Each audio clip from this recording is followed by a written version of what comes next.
It's time again for the Insiders with Chuck Chvala and Scott Jensen, sponsored by the Wisconsin Counties Association and the Tommy G. Thompson Center on Public Leadership. Hi, I'm Chuck Chvala, former Senate Majority Leader. And I'm Scott Jensen, former Assembly Speaker.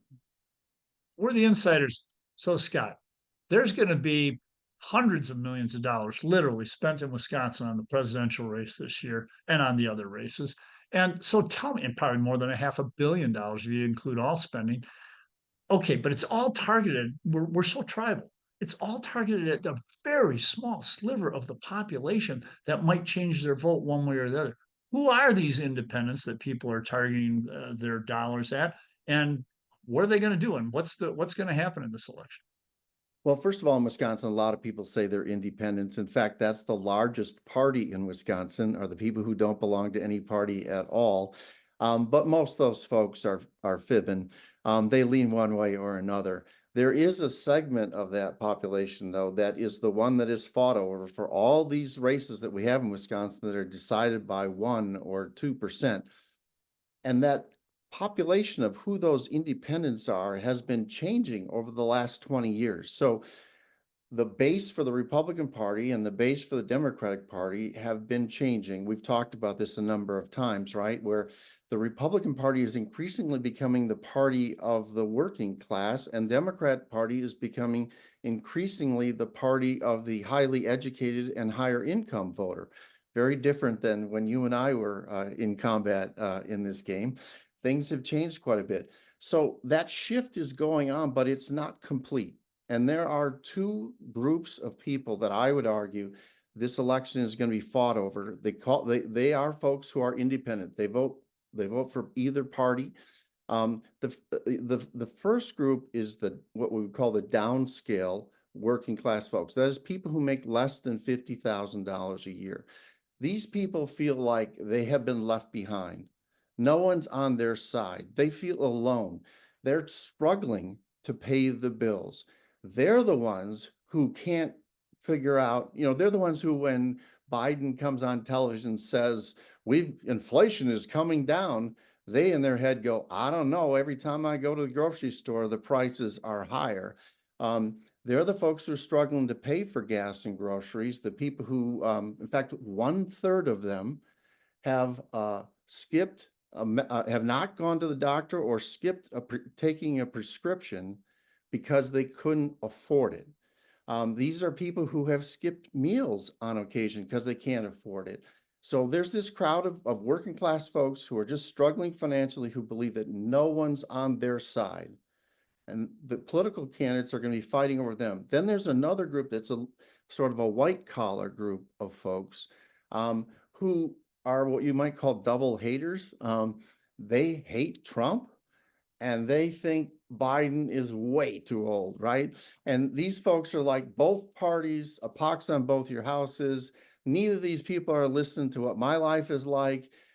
They may be better off than the other group of folks I was talking about, but they're still, it's hard for families to afford a new house, right? I mean, a new house is a lot more expensive than it used to be, particularly if you're also having to pay off your student loans and save money for your kids' college tuition.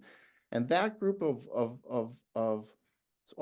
I wouldn't call them upper middle class, or a little bit below that. There's a group of people who they think they're struggling. The rest of the world would say, you guys are pretty well off, but they can't afford some of the things they think are important in life. And they just don't like either of the standard bearers for both parties. Those are the crowds who we're all going to be fighting over in the course of this year. That's where the edge will come for one candidate in the presidential race. I think Scott's description there is accurate. Let me add another subset, or emphasize a subset of what Scott's been talking about. And that is that there does seem to be erosion in the Hispanic and Black vote, which has traditionally gone pretty overwhelmingly for Democrats. And I think that they are also people who feel that there's nobody on their side. And I think that there's not a monolith when it comes to the Hispanic community and their attitude toward immigration. And I think a lot of people are upset about immigration. And if you look at the polling, people say that that's a huge thing, although the economy is a big deal. But let me also emphasize on the other side of that scale, it's not just people who wear it's a pox on both your houses. What's happened is that Republicans and even Robin Voss has seen this, that unless you are totally willing to bend the knee to Donald Trump, you're not acceptable with the MAGA crowd. And that means the bulk of Republicans in any state. And I think that there are a lot of suburban Republicans who are really more offended by that than realizing that Joe Biden isn't exactly as spry as he should be, but recognize or smart enough to recognize there's a whole group of people around him who will make sound judgments, whereas Trump is a guy on his own and he is a loose cannon. So at the end of the day here, where I do think there are things that can go either way. By the way, Democrats would also like to reach out to a lot of the working class base and say, hey, all the policies that we support for you, like if you're a union member, we want prevailing wage, that's going to help you.